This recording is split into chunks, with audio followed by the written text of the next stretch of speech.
चला, गणपती बाप्पा येणार म्हटलं की सगळीकडे वातावरण अगदी आनंदी असतं, उत्साही असतं. त्यातल्या त्यात बाप्पाच्या येण्याची तयारी सुद्धा चांगली जोमात चालू असते. पण मोदकाशिवाय ही तयारी अपूर्णच आहे. म्हणूनच तर एक सोपी पद्धत मोदकची मी तुमच्यासोबत शेअर करते आहे. तुम्हाला आवडली तर एक लाईक नक्की करा. तर हॅलो, हाय, नमस्कार, मी Mangal. Welcome to my channel. तर हे मोदक बनवण्यासाठी मी 1 वाटी हरभऱ्याची डाळ 4 तास भिजवली. त्यानंतर पाणी काढून टाकलं. थोडंसं पाणी घालून मिक्सरला एकदम बारीक अशी वाटून घेतली.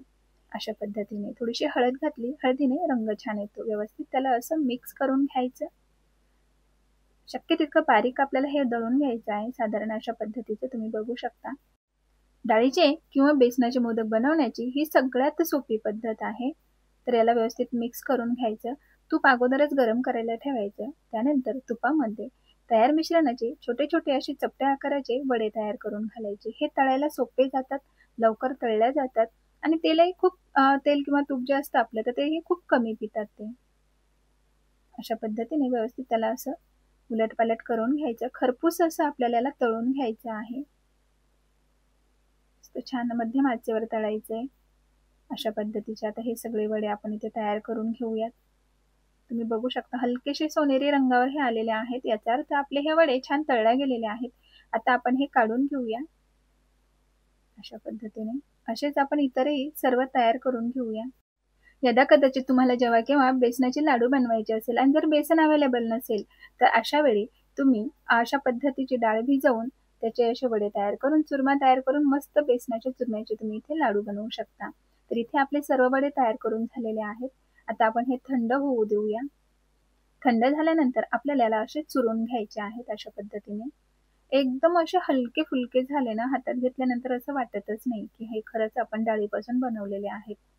कारण डाळ जेव्हा आपण वाटतो ते जड लागते हाताला, तर असं वाटते वडे आपले हे जड होतात का. पण खरंच सांगते ना, एकदम सोपी पद्धत आहे. तुम्ही या पद्धतीनं एकदा नक्की ट्राय करून बघा.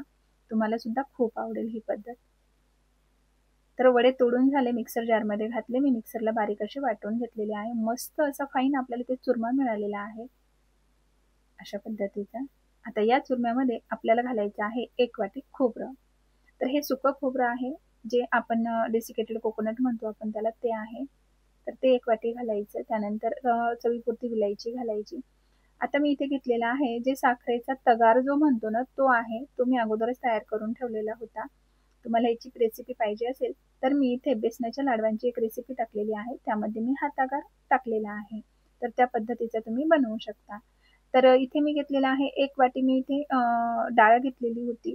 त्यानंतर 1 वाटी आपण खोबऱ्याचा किस घातलेला आहे. तर दोघं मिळून 2 कप झालं. तर इथे मी 1.5 कप साखर घातलेली आहे.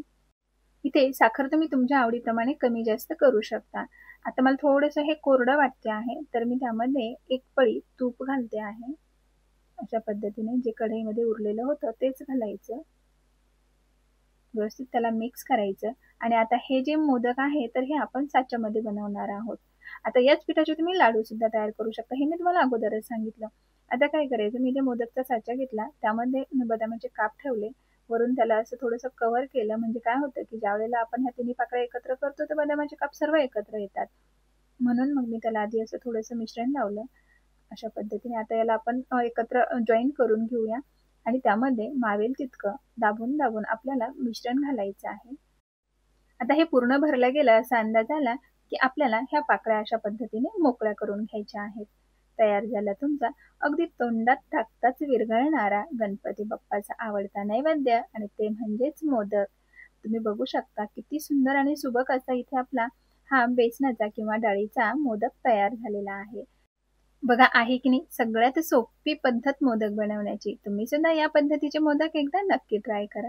नक्कीच तुम्हाला मी बनवलेले हे मोदक आवडले असेल तर लाईक करा, शेअर करा, चॅनलला सबस्क्राईब करा. Thank you.